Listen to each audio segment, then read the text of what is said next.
Oi, som. Oi.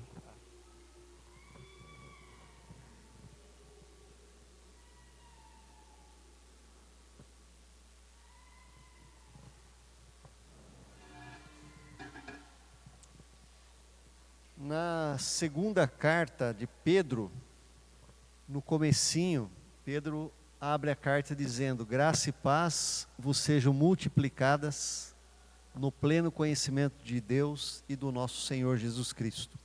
Amém? Amém. Hoje eu falei já das outras vezes, eu falei da igreja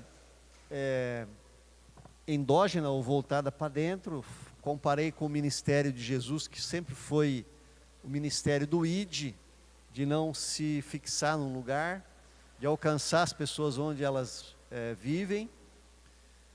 Na outra semana eu falei sobre discipulado propriamente dito, né, o que não é discipulado. E hoje eu queria falar sobre a rede, uma rede de discipulado. Eu não sei se vocês têm aqui ou não, mas eu vou falar como que a gente poderia formar essa rede de discipulado. Tá? Alguma coisa funciona numa igreja local que o pastor não abrace? Difícil. Então eu vou dar aqui alguns passos de como a gente implantar, ou de como começar, se é que já não tem, talvez até tenha, não tenha essa informação, né? Uma rede de discipulado na igreja. Tá?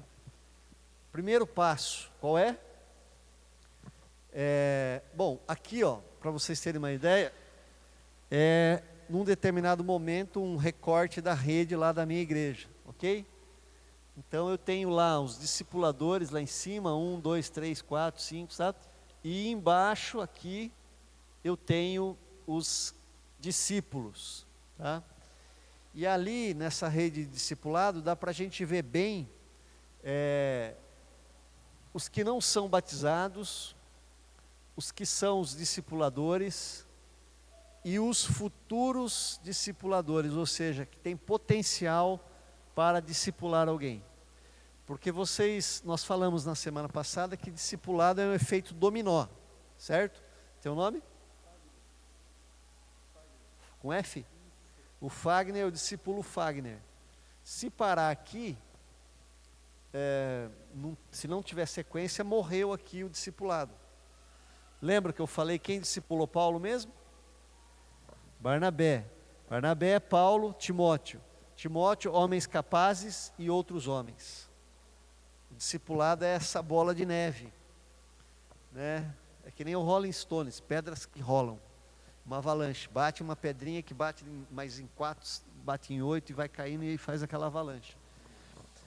Então, o discipulado tem esse caráter do efeito dominó, ele precisa ser replicado, e a rede nos ajuda nisso, nesse controle, nesse processo, tá? Então ali, os que estão em azuis ali, são potenciais discipuladores, ou seja, eles serão desafiados depois a fazer esse processo com o outro. O Paulo diz, o que eu recebi do Senhor também vos entreguei. Né? Jesus disse, de graça recebeste, de graça dai. O Evangelho tem esse movimento de receber e repassar. O Evangelho é comparado àquele cachorrinho sarnento, sabe aquele que vivia embaixo da ponte? E aí eles estavam morrendo de fome, estava aparecendo as costelas do coitado, e andando pela rua, uma mulher olhou ele e foi lá e pôs um pote com água para ele, e colocou assim um pouquinho de arroz, uma sobrinha de arroz. Aí ele comeu, bebeu, foi embora, sumiu, mas ele voltou. E a mulher viu que ele tinha voltado, e ela fez esse movimento de novo. Ela pôs comida, pôs água, e aí no terceiro dia ele volta também, e a mulher alimenta ele. Só que no terceiro dia a mulher fala assim, nossa, ele está com sarna, está todo ferido o pelo dele, a pele dele. eu vou tratar desse bichinho aí. Recolheu o cachorro, comprou enxofre. O marido dela guardava um óleo que ele tinha trocado do carro lá, um óleo queimado, já misturou naquele óleo queimado e passou no cachorro. Se ele era feio, já ficou 10 vezes mais feio. Só que sarou a sarninha dele, curou. E aí ele trocou a pelugem, ficou bonito, começou a engordar, né, e a mulher acabou adotando o cachorro. Aí ele lembrou, poxa, mas eu tenho os meus companheiros embaixo da ponte lá, magrelo e sarnento também. Foi lá e chamou e trouxe. E a mulher acolheu também os amiguinhos dele. Né? Sem a graça de Deus, nós somos que nem um cachorrinho sem dono e com sarna e com fome, magro, magrelo. Né? Mas quando nós encontramos, ou somos encontrados pela graça de Deus, nós nascemos de novo, somos renovados, nos tornamos filhos de Deus. Foi merecimento? Foi decisão minha? Foi graça? Não. Deus me alcançou, Ele me buscou aonde eu estava. E agora eu quero, por gratidão, fazer esse movimento com a outra pessoa. Né? Bom, primeiro passo para termos uma rede funcionando de discipulado na igreja. É o engajamento do pastor. Tá? E quando a igreja tem vários pastores, o engajamento do pastor principal. Tá? Sem o engajamento do pastor, não vai funcionar essa rede. Tá?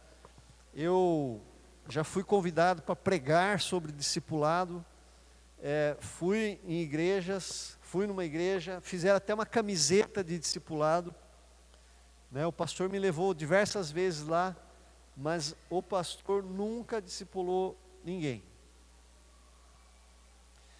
Aí um líder da igreja veio chorar as mágoas para mim, porque ele estava discipulando uma pessoa, levou a pessoa ao batismo, mas ele não contava com o apoio do pastor para isso. Então era um movimento meio que isolado, fala-se em discipulado, mas não se pratica o discipulado. Nós estamos vivendo a década do discipulado, todas as igrejas estão falando de discipulado. Acredite se quiser, pastor, até Deus é Amor contratou o Instituto Envisionar, que é do Batista lá, do José Campanhã, que é um especialista em consultoria de igreja e discipulado, escritor famoso. E a Deus é Amor, não sei se vocês conhecem o estilo dessa igreja, está com esse movimento lá na sede deles em São Paulo lá. Então nós estamos vivendo a década do discipulado. Os últimos 3 congressos que eu participei, todos falam de discipulado. Mas é difícil ver na prática uma pessoa discipulando outra nas igrejas. Né? Então o pastor tem que entender, tem que comprar a ideia, tem que ser convencido, tem que estar engajado no processo, porque é ele que vai cuidar dessa rede aí, de discipulado. Ele que vai fazer as conexões, eu vou falar daqui a pouco sobre as conexões. Bom, segundo passo, o pastor entendeu, comprou a ideia, quer implantar, ele tem que passar a compartilhar a visão. Por quê? Porque a nossa visão é de uma igreja para dentro. Para grande parte dos cristãos hoje, a religiosidade dele é expressa dentro das 4 linhas, das 4 paredes.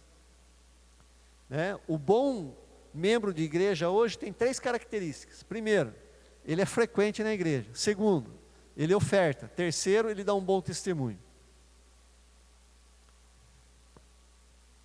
Pode até não fazer o que Jesus mandou, que é discípulos, mas ele é um bom crente.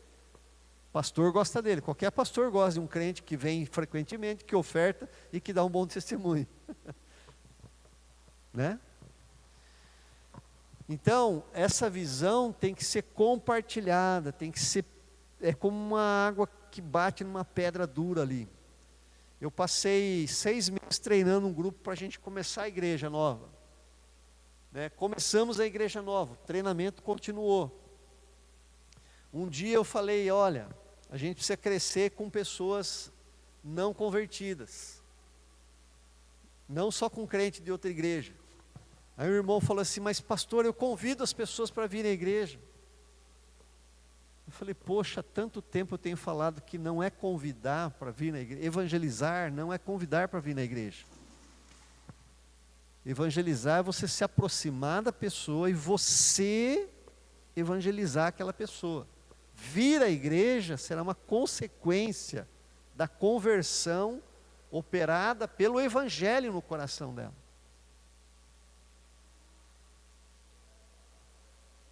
Então a gente está acostumado a terceirizar. Ah, você quer ouvir de Jesus? Vem na igreja domingo. Ah, você quer uma oração? Vou falar com o pastor para ir na sua casa orar. Ou tem alguém endemoniado, lá chama o pastor. É tudo terceirizado para a igreja ou para o pastor. Porque a gente está acostumado que tudo acontece aqui. Então, quando a gente fala de discipulado, como eu venho falando, você precisa compartilhar a visão. De que maneira que nós compartilhamos a visão? Passa aí. Através de pregações. Na minha igreja, eu trabalho em série de mensagens, então cada mês é uma série, tem um tema. Nós estamos trabalhando agora em abril, tudo ou nada. Tudo ou nada. Uma série a respeito de Jesus.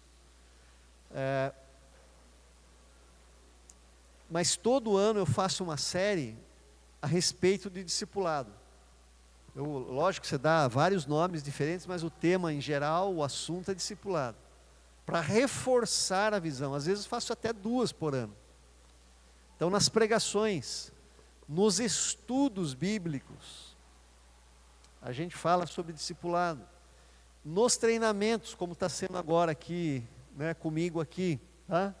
Porque nós precisamos preparar o terreno. Nós precisamos preparar a igreja. Então, a primeira coisa, compartilhar a visão.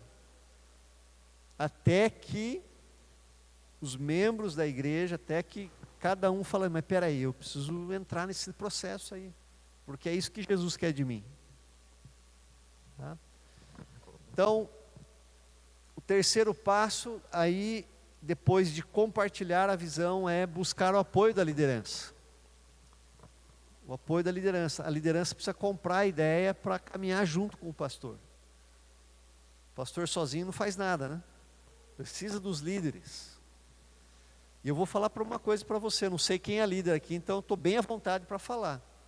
Mas se você tem um cargo, ou se você é líder, eu acho que o pastor não botou um revólver na sua cabeça para você aceitar. Mas se você aceitou, você precisa ter compromisso. Você precisa ter compromisso. Na presbiteriana, são presbíteros, que formam um conselho, junto com os pastores, ou o pastor. São o que governa a igreja, o que dirige a igreja, que toma as decisões pela igreja. Um dia eu falei no conselho, eu falei: ninguém pode sentar aqui para decidir sobre os dízimos da igreja, de como gastar o dízimo da igreja, e o dízimo da viúva também, que é suado, sem que seja participante na contribuição da igreja. Seria imoral eu estar num grupo participando. Como nós vamos dividir a fatia do bolo se eu não contribuir para fazer esse bolo? Então, a liderança, ela precisa estar engajada na visão da igreja, para onde a igreja está caminhando. Buscar o apoio da liderança, o próximo passo.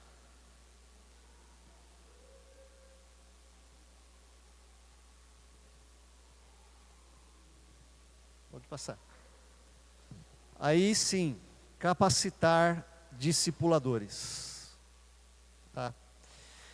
Eu contei na semana passada que eu fui falar com um irmão lá, membro da minha igreja, uma pessoa na faixa dos seus 50 anos ou mais, acho que já tinha mais, que era gerente de uma multinacional, que trabalhou na Alemanha, trabalhou nos Estados Unidos, que tinha diversos funcionários abaixo dele, que era responsável por um orçamento da empresa, na área dele, dizendo para mim que ele não tinha capacidade para liderar uma célula, um pequeno grupo, durante a semana.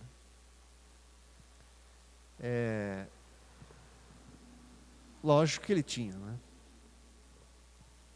Seria mais honesto ele dizer que ele não queria. Mas ele falou, pastor, eu não estou preparado ainda. Bom, mas cabe aos pastores preparar a igreja para fazer a obra. Então, uma vez que entenderam o que é discipulado e a necessidade do discipulado, a importância do discipulado, como vai ser esse processo, né? Como nós vamos preparar as pessoas para fazer esse processo. Então, a capacitação, pode passar. Alguém pode ler para mim?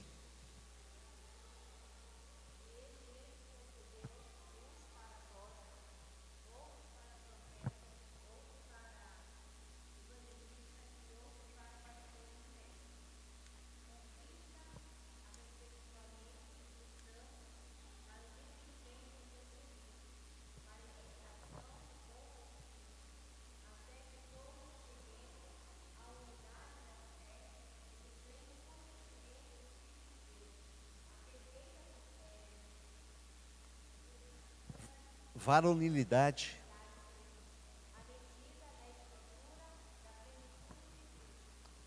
Isso, esse texto ele é muito claro e ele tem 3 partes. Tá? Versículo 11, 12 e 13. Esse texto, ele nos fala claramente qual é a função do pastor. A igreja dá muita função para o pastor que não era para ser dele, que não é dele. Aí você vê pastor atolado, cansado, com burnout, estressado, né, em depressão.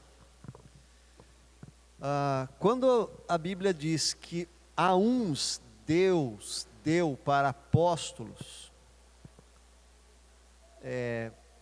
profetas, evangelistas, pastores e mestres, ele não está falando de ofício, ele está falando de dons.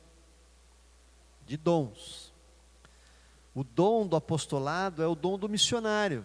O cara não tem medo, ele vai, enfia no mato lá, como o meu irmão foi para lá, para o Amapá, para, né, trabalhar no meio dos índios, depois plantou igreja, vai para a África, vai não sei para onde.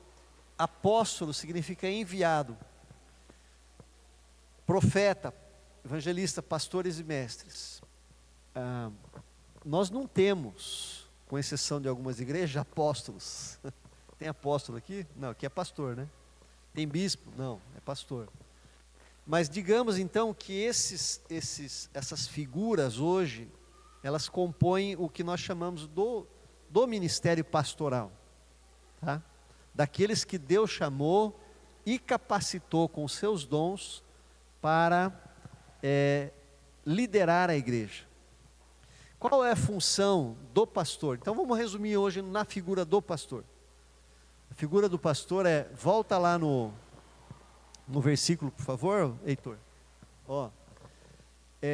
No final do versículo 11, no começo do 12, ele diz assim, com vistas, aí dá o propósito, porque Deus levantou pessoas, líderes como aqueles, a fim de, com vistas ao aperfeiçoamento dos santos. Quem são os santos?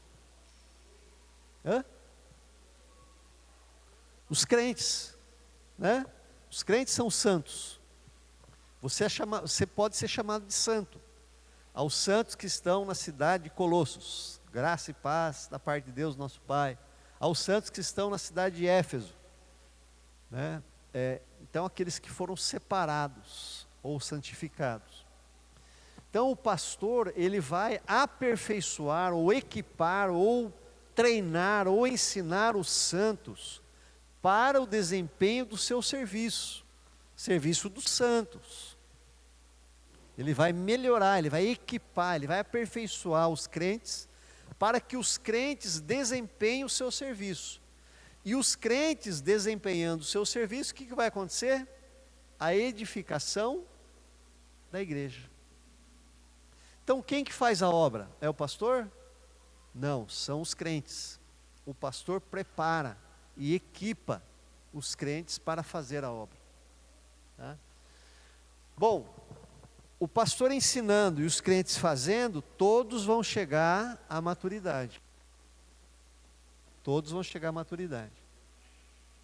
Você não se torna um bom médico sem passar pela residência, pelo estágio.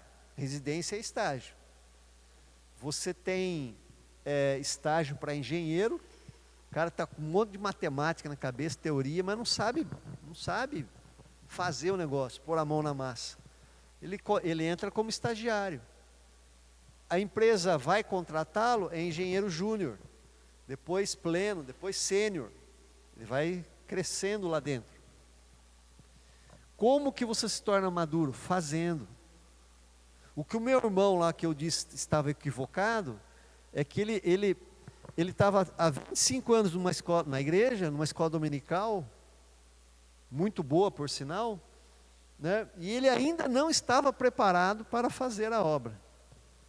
E nunca vai estar, se não fizer. Só ficar ouvindo e aprendendo, só na faculdade, lá não vai resolver. Né? Então o processo é esse. Passa para nós, Heitor. Heitor, né? Então os pastores preparam, os santos fazem a obra, o corpo, que é a igreja, é edificado, vai crescer se o povo fizer. Tá? E todos amadurecem. Eu falei na semana passada, pastor, que você não está no hospital, você não está na escola, você não está na repartição pública, você não está na indústria, mas o teu povo está. Fazer discípulos lá. É lá que a gente faz discípulo. É na hora do almoço que você vê um colega seu triste, fala: o que está acontecendo? Aí o cara vomita ali, fala. Você deu ouvidos para ele. Aí você diz assim: posso fazer uma oração por você? O cara está mal, lógico que ele vai querer. Aí você põe a mão sobre ele, um sinal de bênção, e ora por ele ali, aonde ele está. Porque não tem como você ligar para o pastor Wagner e falar: dá para você entrar aqui na minha indústria aqui para orar para um amigo meu?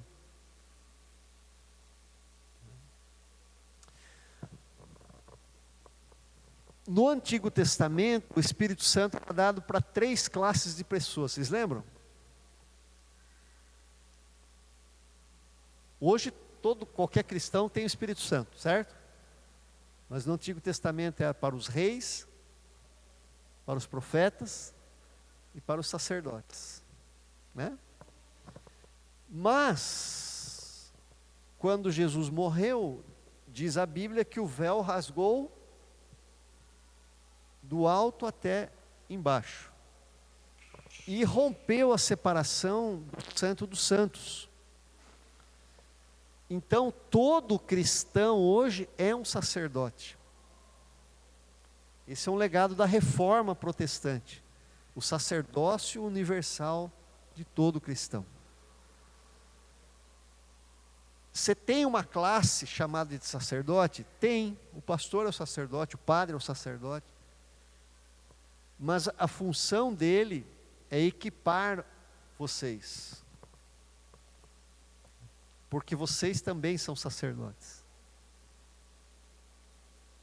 E o sacerdote faz o quê? Entre o homem e Deus. O que ele faz? A intermediação. O papel, a função sacerdotal é intermediar a relação do homem com Deus. Então a gente não pode pensar que não é trabalho nosso fazer discípulos. Não é trabalho nosso orar pelo outro. Não é trabalho nosso evangelizar o outro, ensinar o outro. É, só que você precisa ser capacitado. Aí você tem que correr para o pastor. Eu quero fazer discípulos, eu quero ser fiel a Jesus. Porque tem muita coisa que Jesus não mandou fazer e a gente está fazendo. Eu falei no encontro aqui. E aquilo que Jesus mandou fazer, a gente não faz. Né? Então vamos lá, seguindo aí, Heitor. Quinto passo, escolher um trilho de discipulado. Escolher um material, escolher que assuntos, quais os temas que serão trabalhados. Eu já falei aqui, já brinquei com vocês, que a gente não pode usar a técnica do mergulhão, certo? Você vai encontrar com o seu discípulo lá, falar, o Espírito Santo vai falar comigo na hora lá. Aí você leva a Bíblia, abre a Bíblia e enfia a cara nela. Dá uma narizada lá e aonde apontar o seu nariz, falar, vou falar sobre isso aqui. Não é assim. O Espírito Santo não é capa de vagabundo. Certo? Um dia uma irmã me questionou, lá da sua igreja. Falou, pastor, onde que fica o Espírito Santo? Porque vocês, pastores, estudam a semana toda para vir pregar aqui. Né? E a ação do Espírito? Se o Espírito Santo não quiser que o senhor fale aquilo lá, como é que fica? Eu falei assim, o Espírito Santo está por trás desde o tema que ele me deu, desde o texto que ele me deu, né? Ele testifica comigo, se ele não testificar comigo, eu não posso passar para vocês. É lógico, há alguma excepcionalidade, sim, o Espírito Santo pode mudar tudo aquilo que eu preparei, mas não é regra. A regra é, faça e faça bem, né? Se prepare. Então, escolher um trilho de discipulado, um material. Eu não sei se acho que vocês são de outra convenção. Mas, por exemplo, tem missões nacionais, batistas, né? Nacional, que eles têm um material, né? Um material de discipulado. Você tem material de discipulado do John Stott, tem do José Campanha, isso aí material não falta, né? Mas tem que ter um trilho. Você vai acertar, por exemplo, você vai discipular um colega seu do trabalho, né?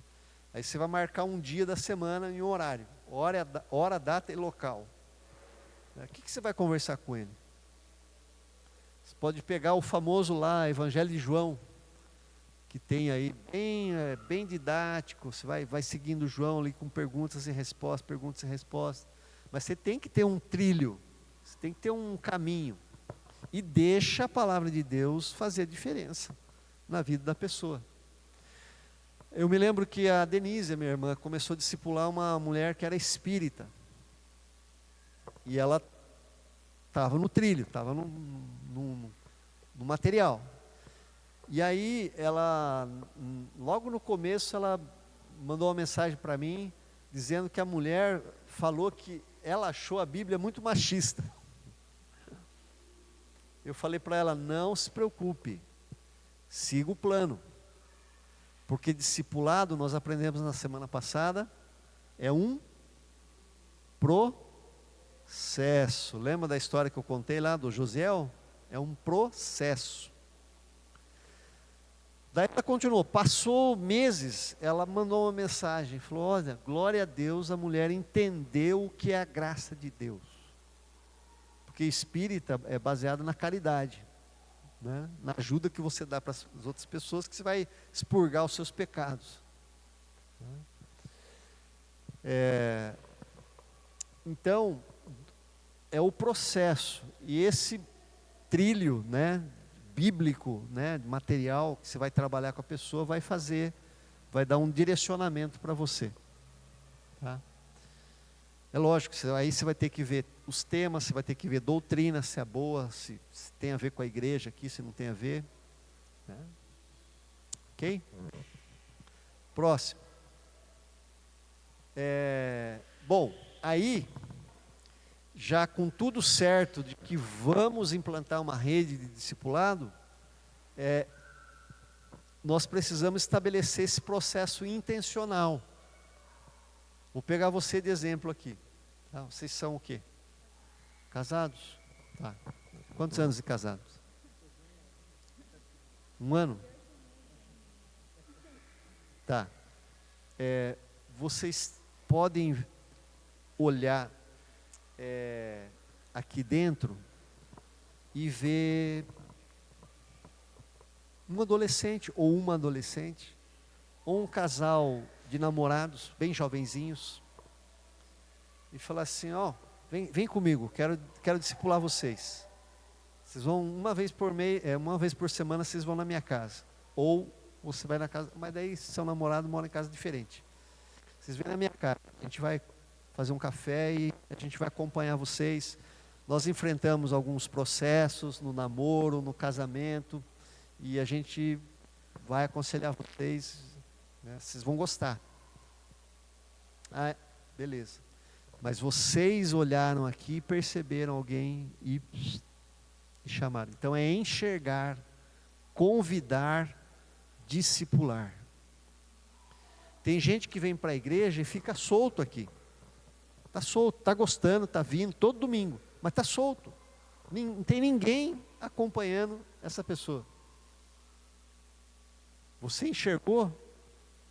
Você percebe que ela tem pouco conhecimento bíblico? Se convide, se coloque à disposição para caminhar junto. Então, estabelecer um processo intencional. O discipulado é intencional. A Bíblia diz que Jesus subiu no monte, orou a noite inteira e quando desceu, ele escolheu os seus discípulos. Depois, mais tarde, lá em João, Jesus disse, não foram vocês que me escolheram, eu que escolhi vocês, para que vocês possam ir e dar frutos. Então é você que escolhe, é você que enxerga, você que chama para caminhar. Acho que eu comentei aqui, né? Eu chamei semana passada um adolescente da minha igreja de 15 anos, ele fez 15 anos esses dias. E eu não sei como que eu vou fazer, porque ele mora lá na Aparecidinha. E eu moro aqui no Piazza, de Roma. Então, ele está no extremo da Zona Oeste e está no extremo da Zona Leste. A gente vai fazer híbrido, online, e quando a gente for possível, nós vamos nos encontrar. Inclusive, quando tiver reunião de adolescentes, eu vou trazer ele, porque minha filha participa também, trazê-lo para minha casa, dorme em casa, e aí o discipulado acontece também. Né? Ok? Bom, dentro desse movimento intencional, é necessário começar as conexões, primeiramente, dentro da igreja. Aqui dentro. A rede de discipulado tem que começar aqui dentro. Né? Então, casal discipulando casal, jovem discipulando adolescente, adolescente discipulando adolescente. O que vai acontecer? Vai acontecer um processo de crescimento espiritual de ambos os lados. Eu dei um exemplo na semana passada de uma irmã que era chamada Márcia. Márcia era velha de igreja, ela tinha mais ou menos a minha faixa etária, ela veio para o aconselhamento pastoral, eu desafiei ela para o discipulado, uma caminhada juntos. Passado alguns meses, ela veio e ela falou assim, antes da gente começar, eu quero dizer uma coisa. Eu estou há tanto tempo na igreja e eu nunca havia entendido o que é a graça de Deus. Porque eu me relacionava com Deus pelo medo. Eu achava que não podia faltar do culto, da igreja, por medo que Deus ia deixar de me abençoar. Isso é religião, gente, não é evangelho. Sabe a diferença de religião e evangelho? Religião é o que você faz para ir para o céu. Evangelho é o que Deus fez para você ir para o céu. Religião, o movimento é de cima para baixo. Evangelho é de contrário. Religião de baixo para cima. Evangelho de cima para baixo. É Jesus que veio e nos resgatou. Existe ainda, pastor, muito religioso dentro da igreja. Por exemplo, a oração aproxima Deus de mim? A religião, acho que sim. Então você vai manipular Deus, você vai orar, você vai fazer campanha, você vai fazer um monte de coisa. Deus vai ter que me abençoar, porque, pô, fiz jejum 2 vezes por semana, vai ter que me abençoar. Eu fiz a campanha lá, vai ter que me abençoar. Isso é religião, é você tentando manipular Deus. Mas é o contrário, a oração aproxima Deus de mim. Deus está. Tem uma música agora que a gente canta, Deus está. Mas ela me aproxima de Deus. Porque ela limpa os, né, é como um filtro, está tudo embaçado, a oração começa, né, abre os meus ouvidos para entender o que Deus está falando para mim, para eu ouvir Deus. Então, esse processo de discipulado de crente e crente vai trazer um crescimento para o discipulador e para quem está sendo discipulado. Um está cuidando do outro, mas esse está sendo cuidado também pela palavra que ele está ministrando para o outro. Né? Quando a gente ensina, a gente também aprende. Não é? Os discipuladores que eu formei, a grande maioria diz que houve um processo de crescimento espiritual na vida deles por eles estarem discipulando alguém. Tá? Bom, aí o próximo passo, depois de já... porque também funciona como um treinamento. Eu nunca fiz isso, mas vou começar com alguém da igreja aqui. Né? Então você está treinando, você está sendo treinado, e você está treinando o outro também que está sendo discipulado a fazer esse movimento com uma outra pessoa lá de fora depois, ou aqui de dentro ainda. Né? Então o próximo passo é estabelecer conexões externas. Tá? Crente com descrente. E aí tem vários caminhos. Lembra que eu falei do bolo? Faz um bolo, leva para sua amiga, para sua vizinha. Ela vai estranhar, ela não vai entender. Ela vai falar assim, o que você está querendo? O que você quer em troca? Mas, por exemplo, se eu te convidar para comer uma pizza em casa, é muito provável que passado um tempo você me convide também. Né? Então, quando a gente serve alguém, abençoa alguém, ajuda alguém, essa pessoa, ela se abre para nós, ela fica com um sentimento de gratidão. Então, para estabelecer conexões externas, para começar a evangelizar através do discipulado, você precisa, primeiro, orar pela pessoa. Você está com alguém na cabeça, um amigo, um vizinho, um parente, comece a orar, para Deus abençoar a vida dele, para preparar o coração dele. Né? Chama essa pessoa para comer, chame para sua casa, faça algum movimento de serviço em direção a ela. Eu lembro que chegou um vizinho novo na minha rua, e um dia ele estava cortando a árvore com uma tesoura. E eu cheguei e comecei a conversar, porque tem poucas árvores na minha rua, então na minha casa tem. E eu de vez em quando também cortava a árvore, cortava as folhas. E aí a gente começou a conversar, descobri o nome dele, do nome dos filhos, da onde ele veio, é de Santo André. E ele está lá cortando a árvore, cortando as folhas. Aí eu me despedi dele, intencionalmente. Tinha um carro com porta-mala grande, eu forrei o porta-mala com um lençol grande, e tirei o carro da garagem e encostei ao lado da árvore lá. Ele falou, pode jogar aqui. Eu falei, não, imagina, vai sujar seu carro, pode jogar aqui. Porque descendo a nossa rua, lá embaixo tem o córrego e tem a floresta. Então é folha no meio da... Daí, com uma certa resistência, ele colocou e jogou lá. Aí os menininhos dele falaram: tio, posso descer com você? O senhor? Pode. A gente desceu a rua, pegamos nas 4 pontas do lençol, tiramos todas as folhas, não sujou o carro e jogamos lá. É simples, muito simples. É algo sobrenatural? Não. Mas é normal? Não. E tudo que não é normal impacta a pessoa. Esse cara até hoje ele passa lá, ele buzina, ele dá com a mão. Quando eu fiz uma campanha para o Betel aqui, ele entrou, ajudou lá o orfanato, a Casa Lar. Bom, já fiz churrasco com esse vizinho também. Agora eu só estou esperando uma oportunidade para falar de Jesus. E ao falar de Jesus, tentar começar uma caminhada de discipulado.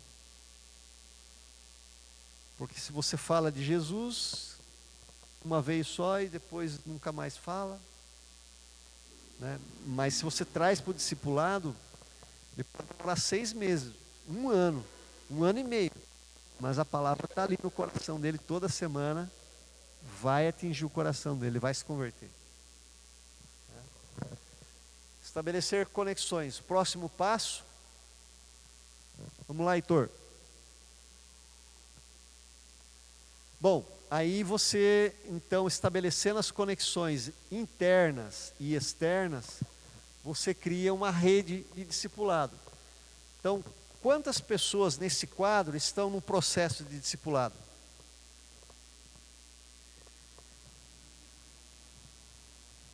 Vamos somar? 12? 12 discípulos, mais 5 discipuladores, 17 pessoas estão no processo de discipulado. Tá? O que vai acontecer? O discipulador 1 ali, ele tem 2 discípulos. Ele vai identificar se esses 2 discípulos, ou os 2, ou pelo menos um, tem condições de fazer esse movimento com uma terceira pessoa. E aí, nesse processo de discipulado, o discipulador já começa a desafiar essa pessoa a fazer esse movimento com o outro. E como que eu identifico se a pessoa tem a capacidade, ou a habilidade, ou a facilidade para se tornar um discipulador? É como ele responde ao discipulado. Por exemplo, lá no sul, onde eu morei, tinha um senhorzinho que ele tinha muita dificuldade de ler, de se comunicar, de entender o texto bíblico, né? Ele vai se tornar um discipulador? Não vai.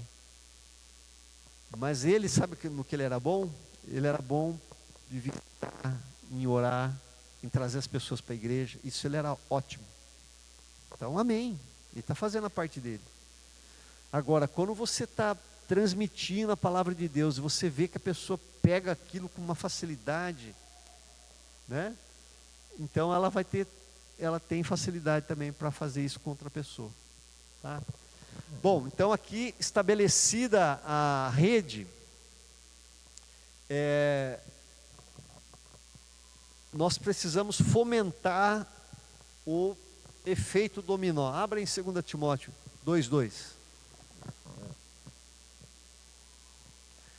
Porque senão a gente monta uma rede aqui na igreja e essa rede não cresce.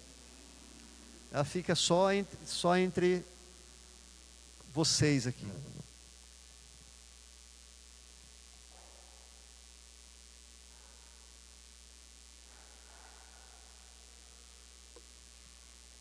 Você pode ler, irmão?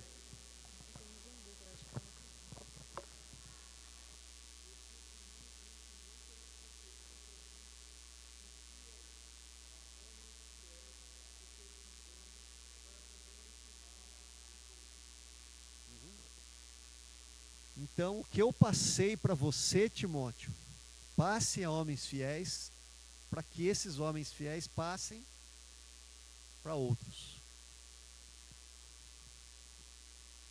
Eu me lembro que eu estava discipulando a Márcia, e a Márcia era professora universitária. E aí eu comentei com ela que tinha um rapaz, inclusive era da idade do filho dela, que queria ser discipulado, e eu tinha procurado um discipulador na igreja, na faixa etária dele, e não tinha achado. Estavam todos já cheios de discípulos, fazendo discípulos.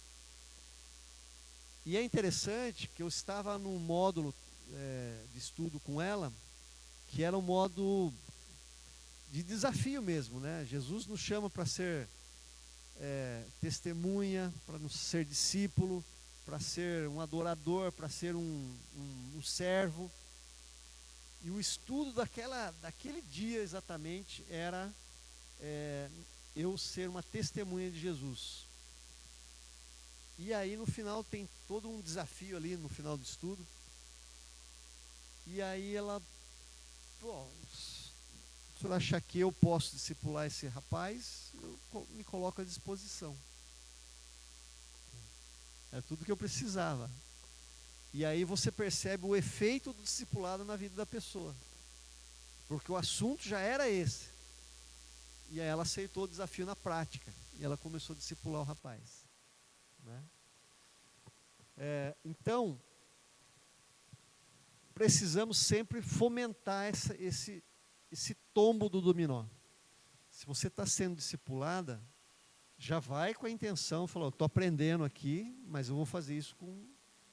E aí já começa a olhar alguém na igreja, ou de fora da igreja. Tá? Ok? Aí, pode ser que você use o material para alguém que já é da igreja aqui, e pode ser que você use um material diferente para quem não é. Tá? Para quem não é. Então, a rede, queridos, é um meio, tá? Não é o fim. Vamos lá. O alvo é atingir o quê? Cultura de discipulado. Essa igreja chama Batista, o quê? Peniel? Batista Rocha Eterna? Hã? Batista Filadélfia? Não, chama-se Batista. Então vocês têm que valer o DNA de vocês. Não é? Quando se estabelece uma cultura, a coisa flui, é fácil. Não precisa ficar forçando a barra. Agora, existe possibilidade de uma igreja que tem uma cultura do discipulado, de fazer discípulos, não crescer? Não tem. Porque não é só o pastor fazendo discípulo. O pastor também. Mas é toda a igreja, ou a grande parte da igreja. Conhecendo pessoas, fazendo amizades, fazendo conexões, começando o discipulado, convertendo pessoas, batizando pessoas.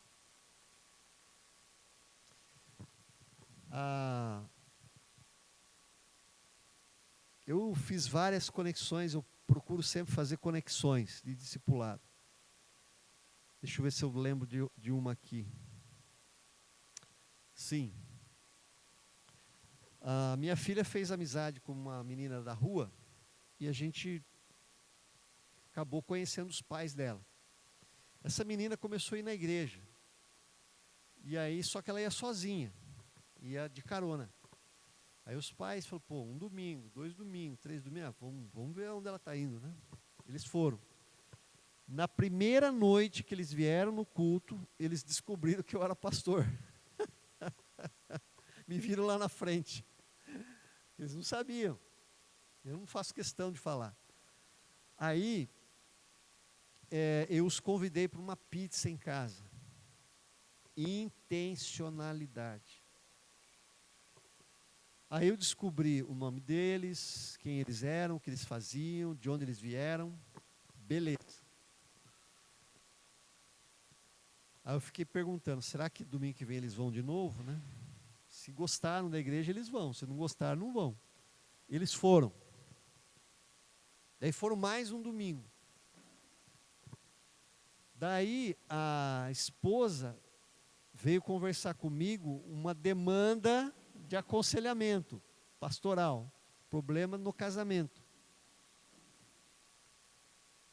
Só que ela não queria que o esposo soubesse. Falei, ué, fica ruim, né? Fica ruim, eu estou aconselhando ela sem ele saber. O que eu fiz? Eu peguei o nosso material de discipulado e falei, olha, você está vendo esses temas aqui, ó? Inclusive um deles aqui é a família, casamento. Vamos fazer o seguinte. Eu não estou confortável do seu marido não. Se ele soubesse, tudo bem. Mas se ele não soubesse, se ele não sabe, fica chato que você está fazendo aconselhamento. Esse material, a gente caminha nesse material através do discipulado, que é um encontro semanal, onde a gente estuda a Bíblia, ora, aconselha. Esses assuntos que você está trazendo para mim aqui vão ser falados no discipulado. E vai ser falado para ele também. Porque aqui você está desabafando comigo, mas eu não estou atingindo ele. No discipulado eu vou atingir você e ele. Falou, leve para ele e mostre, e veja se ele não tem interesse. Aí ela respondeu, não, ele tem interesse. Então começamos o discipulado.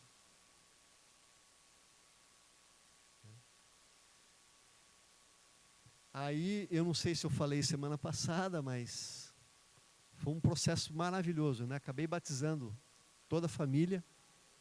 Ela era espírita, ele católico, ela não queria ir na católica, ele não queria ir no centro. Né?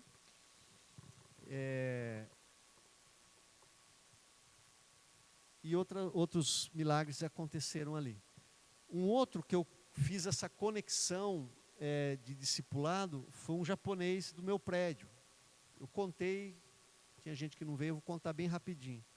Nós estávamos jogando ping-pong, já fiz churrasco, ping-pong, churrasco, ping-pong, churrasco, ping-pong. Não falei nada de Jesus, nada. Você não tem que começar pelo final, pelo objetivo. Você tem que começar ganhando a pessoa para você. Gente, nós estamos na pós-modernidade. Cada um tem uma verdade. Se eu chegar de lá, na lata, e falar para você da minha verdade, que é Jesus, você vai falar, mas é a tua verdade, tem outras. Você vai relativizar a minha verdade. Agora, se eu chegar e te conquistar, e você gostar de mim e confiar em mim, aí você vai abrir o seu ouvido para a minha verdade, e ainda vai considerar se é boa, se não é, se é razoável ou não, se faz sentido ou não. Né? Já foi o tempo que você pregava e as pessoas se convertiam. Ia para a praça com violãozinho, cantava, pregava, fazia apelo, se convertia. Não funciona mais assim. Lembra do Amâncio Soares? O Amâncio Soares estava passando em frente a uma igreja. E estava cantando assim, ele estava bêbado, mas pingando, pé redondo mesmo, quase caindo. E estava cantando lá, manso e suave, Jesus está chamando, chama a ti e a mim. Jesus está me chamando. Ele entrou na igreja e se converteu. Não funciona mais assim, não acontece mais isso. Né? É culto do amigo, leva o amigo lá, o pastor faz apelo, se converteu naquele. Não é assim. É um processo. E aí eu cheguei no japonês, fiz churrasco, joguei ping-pong. Um dia nós estávamos cansados de jogar ping-pong. Eu falei, vamos descansar um pouco. Falei, deixa eu fazer uma pergunta para você. Você acredita na vida após a morte? Ele é engenheiro. Fez assim, mais para mais ou mais para menos? Ele falou, mais para menos. Bom, se você não acreditar na vida após a morte, então, você nasceu para morrer? É isso? Você nasceu para morrer. Cada aniversário você não pode comemorar, porque é um ano a menos. O japonês já começou a abrir o olho. Daí eu falei, olha, sabe esse cara que está no Jornal Nacional aí, que foi morto, aí, né, a polícia estava procurando ele? Eu acredito que você é um bom cidadão, você deve ser fiel à sua esposa, você paga os seus impostos, trabalha numa empresa, você é um cidadão honesto. Esse cara tinha uma ficha corrida enorme. Né? O pagamento pela sua morte é o mesmo pagamento da morte dele, porque morreu, acabou. Você não teve nenhuma recompensa em pagar imposto, em ser fiel à sua esposa, em ser um bom cidadão, porque o seu fim, o pagamento foi o mesmo. Morreu, acabou. Ele ficou assim. Falou outra coisa, no Brasil, você acha que a nossa justiça funciona? Se for nesses dias ia ser mais atual ainda, né? Nem tudo que as pessoas fazem aqui, elas pagam aqui. Rico paga? Difícil, hein? Juiz do Supremo paga? Difícil, hein? Se não tiver uma vida depois da morte, a vida não é justa. Se a vida não é justa, Deus não é justo. Se Deus não é justo, Deus não existe. Você acredita em Deus? Ah, eu acredito. Falou, então tem que ter alguma coisa depois para os pingos serem colocados nos is, para as coisas ficarem no seu devido lugar.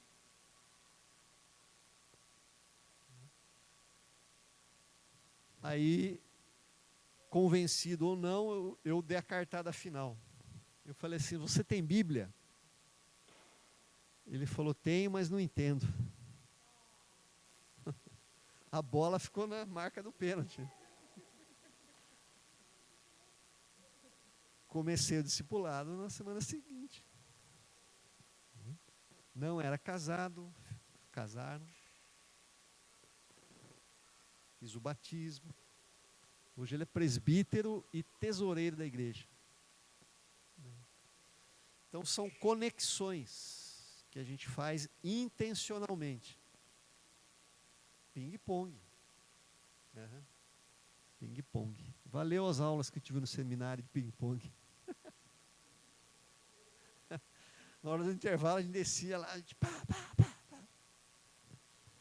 Amém, queridos? Esse é uma pequena síntese de como ter uma rede, começar uma rede, para depois da rede chegar numa cultura assim de que é natural, né? Talvez até seja, já eu não sei. A Igreja Batista, ela tem uma das diferenças para a presbiteriana, né? A presbiteriana, ela espera muito as pessoas. Espera muito vir, né? A Batista, ela sempre, não todas, mas de um modo geral, elas têm esse negócio do evangelismo, né? De pregar, de falar. Mas a pregação tem que ser através desse acompanhamento e não lá na praça e botar o microfone lá e depois vai embora. Tá? E outra, de pessoas que confiem em você, que vão ouvir a sua verdade. Eu me lembro, encerrando agora, a última experiência, uma diaconisa me chamou para almoçar na casa dela. Fiquei feliz, né? Domingão, tal, vou lá, né? Mas sabe o que ela queria? Que eu evangelizasse o genro dela, terceirizando o sacerdócio universal. Aí ele era um cara mexicano, ele vivia na cidade do México, era professor. E eu, né? Não perco tempo. Comecei lá, falando de Jesus. Comecei pelo fim. Aí o cara falou assim, puxa, mas Jesus é fantástico mesmo. Eu já li o Mateus, Marcos, Lucas e João, conheço a história, a biografia de Jesus. Realmente ele foi um grande mestre. Mas eu já li também sobre Zoroastro. Já leu? Eu falei, não, nunca li. Zoroastro também foi um grande profeta, um grande mestre. O Buda também foi um grande mestre. Em síntese, ele estava dizendo para mim assim, é a tua verdade, tem outras. Então a gente tem que desenvolver amizade, chamar para uma caminhada e ter calma, vai devagar, a palavra vai entrar. Amém?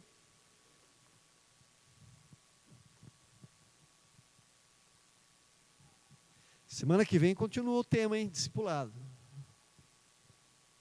Vou falar um pouquinho da relação do discipulador com o discípulo.